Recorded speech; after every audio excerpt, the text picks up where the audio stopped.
Da Pier Paolo Pasolini. Al príncipe.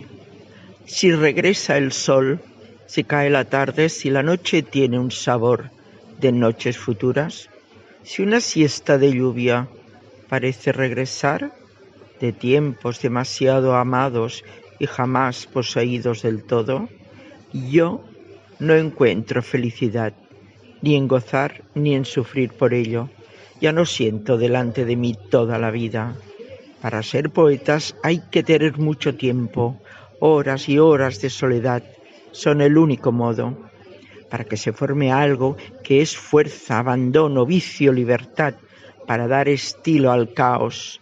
Yo ahora tengo poco tiempo por culpa de la muerte, que se viene encima en el ocaso de la juventud, pero por culpa también de nuestro mundo humano que quita el pan a los pobres i a los poetes la paz.